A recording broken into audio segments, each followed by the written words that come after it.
नमस्कार, जय हिंद दोस्तों। एक बार फिर स्वागत है आपका अपने YouTube channel technical home needs में। दोस्तों, जैसा कि हमने आपसे पिछले वीडियो में कहा था कि अगली वीडियो हम आपके लिए पीएफ, एनपीएस और ग्रेजुएटी के बारे में लेके आए हैं, तो एक बार फिर हाजिर हूँ आपके अपने यूट्यूब चैनल पर। दोस्तों, निवेदन है कि अगर आप पहली बार चैनल में विजिट किए हैं तो चैनल को सब्सक्राइब जरूर कर दें, लाइक कर दें और दोस्तों के साथ भी शेयर कर दें, ताकि किसी प्रकार की लगातार अपडेट्स हम आपको देते रहें। दोस्तों, मैं आपको बता दूं कि आज हम आपके साथ चर्चा करेंगे पीएफ के बारे में, जिस पर ईपीएफ, पीपीएफ, जीपीएफ और वीपीएफ के साथ एनपीएस और ग्रेजुएटी भी शामिल रहेगा। इसलिए निवेदन है कि वीडियो अंत तक जरूर देखें, क्योंकि आप सभी के लिए यह वीडियो महत्वपूर्ण रहेगा। दोस्तों, पीएफ अकाउंट की अगर बारे में एक नज़र की बात करें तो टैक्स पूरी तरह से छूट दी जाती है, अर्थात आपका कोई भी टैक्स पर नहीं लिया जाता। वहीं पर टैक्स की इनकम जो है तो बिल्कुल फ्री रहती है, बेहतर ब्याज दर आपको मिलती है। यहाँ पर ब्याज दर के बारे में बात करें दोस्तों, तो आपको यहाँ पर 8 से 9% ब्याज दर दी जाती है। जी हाँ दोस्तों, 8 से 9% आपको ब्याज दर भी दी जाती है। वहीं पर लंबी अवधि के लिए बचत, वहीं पर सस्ते में लोन भी आपको इसके द्वारा प्रोवाइड किया जाता है। सुरक्षित निवेश कर पाएंगे, किसी तरह की छिपा चार्ज नहीं रख पाएंगे। साथ ही में यहाँ पर ऑनलाइन बैंकिंग की सुविधा भी उपलब्ध कराई जाती है। पीएफ पर लेनदारों का दावा नहीं किया जा सकता। अगर आप कहीं भी या फिर किसी भी बैंक अकाउंट से आप लोन लिए हुए हैं दोस्तों, तो आप अगर कोई भी चाहे कि आपके पीएफ अकाउंट से उस लोन को काट लिया जाए तो ये संभव नहीं है, क्योंकि गवर्नमेंट इस चीज़ को बिल्कुल भी सहमति नहीं देती। दोस्तों, अब चलिए थोड़ा सा एक बार हम आपको ईपीएफ और पीपीएफ के बारे में पहले बता दें, इसके बाद हम आपको बताएंगे जीपीएफ और वीपीएफ के बारे में। दोस्तों, इसके बारे में हम ईपीएफ और पीपीएफ के साथ हम आपको इसके बारे में भी बता देंगे, इसलिए आप ये मत सोचिए कि आपको डायरेक्ट हम अंतर पर लेके आए हैं। दोस्तों, चलिए स्टार्ट करते हैं। दोस्तों, सबसे पहले हम आपको बता दें कि 20 लोगों से अधिक कार्यरत स्टाफ ईपीएफ शामिल होता है, अर्थात अगर आपके यहाँ 20 लोग कार्यरत हैं या फिर किसी भी कंपनी या फिर किसी भी आपके सरकारी कर्मचारी हों या फिर कोई भी कहीं भी कर्मचारी 20 लोगों से अधिक हैं, तभी आपका ईपीएफ हो पाता है। दोस्तों, इसके साथ अगर हम पीपीएफ की बात करें तो ये आपकी इनकम पर आधारित होता है। इस पर इस तरह का कोई स्कीम नहीं है। इसके साथ मैं आपको बता दूं कि अगर आप ईपीएफ होल्डर में हैं दोस्तों, ये अनिवार्य रूप से ईपीएफ आपका लिया जाता है। इस पर दोस्तों 12% करता है। कहने का मतलब ईपीएफ जो है आपका यह 12% करता है, जिसमें दोस्तों 3.67% आपका ईपीएफ होता है, जो 5 साल के बाद इसको आप आसानी से निकाल भी सकते हैं। दोस्तों, इसके साथ 8.33% आपका इस पर 8.33% ईपीएस होता है, एम्प्लॉयज़ पेंशन स्कीम होता है, जो आप 65 वर्ष के बाद निकाल सकते हैं। दोस्तों, इसके साथ में पीपीएफ के बारे में बात करें तो दोस्तों ये ज़रूरी है कि ये आदमी इंडिया का हो या इंडियन रेसिडेंट होना अनिवार्य है। दोस्तों, इसके साथ में अगर आपको बात करें कि ईपीएफओ के द्वारा या श्रम मंत्रालय या फिर कहें एम्प्लॉय प्रोविडेंट ऑर्गेनाइजेशन के द्वारा इस पर कार्य किया जाता है या फिर ईपीएफ पर कार्य किया जाता है दोस्तों। वहीं पर पीपीएफ की बात करें तो ये पोस्ट ऑफिस या बैंक के द्वारा इसको कंट्रोल किया जाता है। दोस्तों, अगर हम ईपीएफ के बारे में ब्याज दर के बारे में बात करें तो इस पर 8 से 9% ही आपको ब्याज मिल पाते हैं, जबकि यहीं पर पीपीएफ के बारे में बात करें तो 7 से 8% ब्याज इस पर आपको मिलती है। इसके साथ ही दोस्तों, अगर हम बात करें कि आपको इसमें सेवानिवृत्ति के 5 साल बाद या फिर दोस्तों ईपीएफ अगर मान लीजिए आपको कोई ज़रूरी कार्य आ गया है, तो वैसे तो ये सेवानिवृत्ति के बाद ही दी जाती है, चाहे ईपीएफ हो या पीपीएफ। पीपीएफ वैसे आपका 15 साल तक जमा होता है, ये भी आप जानते हैं। ईपीएफ दोस्तों अगर सेवानिवृत्ति के पहले अगर आपको लेना है तो इसके लिए आपको फॉर्म 19 फिल करना होता है। जी हाँ दोस्तों, फॉर्म 19 फिल करना होता है। इसके साथ अगर बात करें तो आपके आवश्यक कार्य जैसे शादी, मेडिकल या फिर शिक्षा के लिए आप निकाल सकते हैं। खास बात यह है कि आप ईपीएफ को मात्र 90% ही निकाल सकते हैं, बाकी आप 10% नहीं निकाल सकते। वही पीपीएफ की बात करें तो ये 15 वर्ष तक आपका जमा करना होता है दोस्तों। इसे सिर्फ आप 5 वर्ष बाद ही निकाल सकते हैं, और इसी प्रकार की टर्म और कंडीशन इस पर भी अप्लाई होती है कि कोई मेडिकल या फिर शादी या फिर शिक्षा के लिए आप पीपीएफ भी निकाल सकते हैं। दोस्तों, ईपीएफ पूरी तरह से सिक्योर है, डूबने का चांस बिल्कुल नहीं होता। ऐसे ही पीपीएफ भी पूरी तरह से सिक्योर है, डूबने का चांस इसमें भी बिल्कुल नहीं होता। दोस्तों, ईपीएफ की बात करें तो इसमें धारा 80 के तहत इसमें टैक्स फ्री रहता है, जबकि पीपीएफ भी धारा 80 के तहत टैक्स से फ्री रहता है। जी हाँ दोस्तों, आगे हम बात करें इसी के बारे में दोस्तों, तो यहाँ पर एक इंसान एक ही ईपीएफ ले सकता है या एक ही ईपीएफ अकाउंट रख सकता है। जैसे एक ही पैन बनता है, उसी तरह एक ही आपका ईपीएफ हो सकता है। उसी तरह पीपीएफ भी एक व्यक्ति का एक ही हो सकता है। दोस्तों, अगर आप नौकरी छोड़ दिए हैं या फिर नौकरी छोड़ने के 2 महीने बाद आप बेरोजगार हैं, तो ईपीएफ निकालने की भी सुविधा आपको दी गई है। दोस्तों, ये थी आपके लिए ईपीएफ और पीपीएफ के बारे में विशेष जानकारी, और साथ ही में इसके बारे में अंतर भी हमने आपको कंफर्म कर दिया। दोस्तों, ईपीएफ जो होता है वह सरकारी कर्मचारियों के लिए होता है, वहीं पर पीपीएफ जो होता है वो आम व्यक्तियों के लिए होता है। दोस्तों, ईपीएफ जो है आपका, इसकी स्थापना 1992 से शुरू की गई थी, जबकि पीपीएफ की बात करें तो 1968 से यह स्टार्ट किया गया था।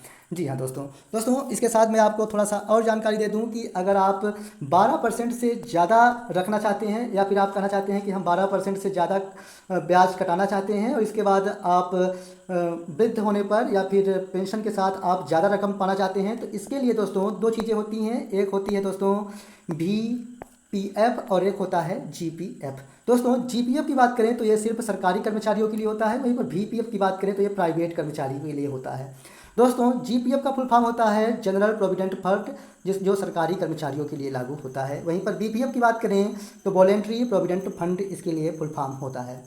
दोस्तों, ये थी आपके लिए खास जानकारी EPF, PPF, VPF और GPF के बारे में। अब आपको हम दोस्तों बताएंगे कि NPS के बारे में पूरी जानकारी, इसलिए वीडियो में लास्ट तक जरूर बने रहें। वीडियो पसंद आता हो तो आप लाइक सब्सक्राइब करना ना भूलें। दोस्तों, यहाँ पर एक विशेष नज़र है, जो कि मैं इसके बारे में आपको पूरी जानकारी दे चुका हूँ, इसलिए अब इसके बारे में बात नहीं करेंगे।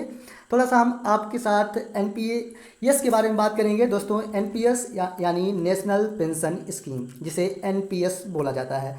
दोस्तों, NPS के लिए अगर हम बात करें तो ये दो प्रकार के होते हैं। इसके लिए भी कैटेगरी निर्धारित की गई है, जिस पर पहला टियर 1 और दूसरा जो है टियर 2 होता है। जी हाँ दोस्तों, टियर 1 और टियर 2 यहाँ पर रखा गया है।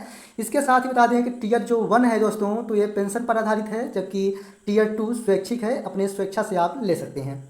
दोस्तों, NPS की स्थापना की बात करें तो 2004 में आया था। दोस्तों, 2004 में इसे लेके आया गया, लेकिन दोस्तों 2009 में इसे हर जगह हर व्यक्ति के लिए लागू कर दिया गया।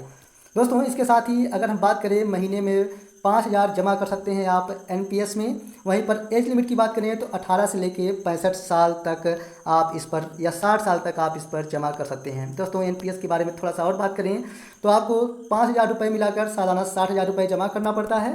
दोस्तों, इसके बारे में थोड़ा सा और जानकारी अगर लेते हैं तो 30 साल में कुल, अगर आप 30 साल के अवस्था में एक NPS ले रहे हैं तो 18 लाख रुपए होते हैं। दोस्तों, आपका निवेश पर अनुमानित रिटर्न 8% दिया जाता है, अर्थात इस पर आपको 8% मिलता है। दोस्तों, आपकी जो बचत है 8.4 लाख है, वहीं पर मैच्योरिटी पर कुल रकम आपको 74.21 लाख रुपए दिए जाते हैं, जिस पर आप कुछ पैसे निकाल लिया जाता है। बाकी आपको इस पर 20,000 प्रति महीने की दर से पेंशन दिया जाता है कम से कम। दोस्तों, इस पर भी डूबने का चांस आपका बिल्कुल नहीं होता, इसलिए आप इस पर भी कह सकते हैं कि ये रिस्क फ्री होता है। इसके साथ दोस्तों, इसकी मैच्योरिटी का टाइम 60 साल के बाद का है, और ज़रूरी है कि आप भारत के नागरिक हों या भारत में निवास करते हों। दोस्तों, ये था आपके बारे में या फिर NPS के बारे में पूरी जानकारी आपके लिए। इसलिए दोस्तों, अगर वीडियो अच्छा लगता हो तो वीडियो सब्सक्राइब जरूर कर लें। दोस्तों, यहाँ पर PPF और NPS के बारे में एक नज़र पर बात करें तो यहाँ पर रिटर्न के बारे में बात करें तो 8 से 9% है। वहीं पर दोस्तों, अगर मैं NPS की बात करूँ तो 6 से 12% है। ये रिटर्न आप पॉलिसी आपको 6 से लेकर 12% तक दी जाती है। दोस्तों, दोनों में टैक्स फ्री रहता है, इसलिए आपको परेशान होने की ज़रूरत नहीं है। दोस्तों, PPF जो है तो सबसे ज़्यादा सुरक्षित माना गया है, जबकि NPS जो है तो ज़्यादा सुरक्षित नहीं माना गया है, क्योंकि इसका पैसा आपका म्यूचुअल फंड या फिर बॉन्ड में लगा दिया जाता है, जिससे ये रिस्की होता है दोस्तों, और आपका पैसा जल्दी आपके पास नहीं हो पाता। दोस्तों, ये जो PPF है किसी भी बैंक में खुलवा सकते हैं, जबकि आप NPS बैंक या ऑनलाइन खुलवा सकते हैं। कर्ज की बात करें तो PPF में आसानी से कर्ज उपलब्ध कराया जाता है, जबकि NPS में कर्ज लेना संभव नहीं है।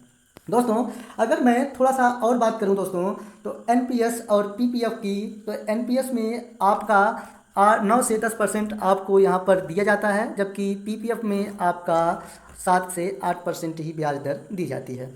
दोस्तों, इसके बारे में हम पूरी जानकारी आपको अवगत करा चुके हैं, इसलिए इसके बारे में थोड़ा सा चर्चा नहीं करेंगे। अब आ जाते हैं थोड़ा सा हम ग्रेजुएटी रूल्स पर। दोस्तों, ग्रेजुएटी रूल्स के बारे में अगर हम बात करें तो यहाँ पर दोस्तों, इसमें 10 से ज़्यादा कर्मचारी काम कर रहे होते हैं तो ही आपको ग्रेजुएटी का नियम लागू होता है। इसके साथ जो एक ही कंपनी में 5 साल या ज़्यादा से काम करते आए हैं उनके लिए ही दोस्तों यह ग्रेजुएटी रूल्स लागू होता है। दोस्तों, ग्रेजुएटी में 15 दिन का पैसा प्रति साल के हिसाब से दिया जाता है। जैसे मान लीजिए आप 20,000 प्रति महीने पा रहे हैं, तो आप आपको लास्ट में या फिर कहें कि वर्ष के अंत में 15 दिन का एक्स्ट्रा पैसा, अगर आप 20,000 पा रहे हैं तो 10,000 आपको साल में और दिया जाएगा। यही है ग्रेजुटी। दोस्तों इसके साथ अगर हम बात करें तो 4 साल 8 महीने की नौकरी पर भी ग्रेजुटी उपलब्ध कराई गई है, या फिर कहें कि 5 साल पर। दोस्तों हालांकि इसके बारे में नियम अब बदलने वाले हैं, ये 3 साल होने वाला है इसके बारे में। दोस्तों इसके बारे में अगर हम ग्रेजुटी के लाभ की बात करें तो आपका सैलरी प्लस टीए गुणे 15 से, और जितने साल से आप काम कर रहे हैं उसमें 26 से भाग देने पर आपका पूरा ग्रेजुटी निकल के आ जाती है, अगर आप ग्रेजुटी निकलना चाहते हैं तो। दोस्तों 20 लाख तक की ग्रेजुटी पर टैक्स नहीं लगता है। इसके साथ ही अगर बात करें आपराधिक कारण से जब्त हो सकती है आपकी ग्रेजुटी, अगर आप आपराधिक मामले में आ जाते हैं तो। दोस्तों सरकारी कर्मचारियों के लिए फार्मूला अलग है दोस्तों, लेकिन अगर इसका एक फार्मूला बताएं सभी के लिए तो ग्रेजुटी बराबर 15/26 गुणे नौकरी के साल गुणे मासिक वेतन। दोस्तों अगर मैं आपको ग्रेजुटी निकाल के बताऊं तो कुछ इस प्रकार से निकलेगा। जैसे मान लीजिए आपकी सैलरी है 70,000 रुपये महीने, तो यहाँ पर मैं आपको 70,000 रुपये महीने के हिसाब से निकाल के दिखाता हूँ कि 70,000 रुपये आप यहाँ पर महीने से पा रहे हैं सैलरी। दोस्तों यहीं पर अगर आपका डीए इस पर बनता है दोस्तों, मान लीजिए कि 8,000 ही बन रहा है तो 8,000 लिख लीजिए दोस्तों। तो इसके लिए क्या करना पड़ेगा, सैलरी और प्लस डीए इन दोनों को मिलाकर लिखेंगे तो 78,000 हो जाएगा, तो इसलिए आप यहाँ पर 78,000 रुपये लिख दीजिए। इसके बाद दोस्तों 15 से गुणा किया जाता है तो 15 से गुणा कर दीजिए। इसके साथ आप जितने साल से काम कर रहे हैं अपनी कंपनी या फिर जिस जगह पर, तो गुणे उतने साल का लिखा जाता है। जैसे मान लीजिए आप 5 साल से काम कर रहे हैं मिनिमम जो कि है, तो उसको इन सभी को आप 26 दिन से भाग देना पड़ता है। दोस्तों यहाँ पर 26 दिन ही आपका काउंट किया जाता है ग्रेजुटी बनाने में। अब देखिए दोस्तों इसको अगर हम काटते हैं तो 3,000 हो जाएगा, और इसके बाद 3,000 गुणे 15 गुणे 5 करेंगे तो आपका 2,25,000 रुपये यहाँ पर निकल के आ जाएंगे। जी हाँ दोस्तों, आपका 2,25,000 रुपया यहाँ पर आपका निकल के आता है, अर्थात आप 2,25,000 रुपये आपको ग्रेजुटी मिलेगा। इस तरह से ग्रेजुटी निकालने का कुछ फार्मूला है। दोस्तों कहीं भी आपको असुविधा होने पर या फिर कहीं पर आपको कोई भी डाउट है तो आप कमेंट्स करके पूछ सकते हैं, उसका रिप्लाई हम ज़रूर करेंगे। और अगर आप कहीं भी अभी तक संतुष्ट नहीं हुए हैं तो आप कह सकते हैं बेहिचक, हम आपको फिर से अगली वीडियो में समझाएंगे जो भी चीज़ें आपको क्लियर नहीं हुई होंगी। दोस्तों बने रहें लगातार हमारे साथ, मिलेंगे दोस्तों अगली वीडियो में, तब तक के लिए धन्यवाद।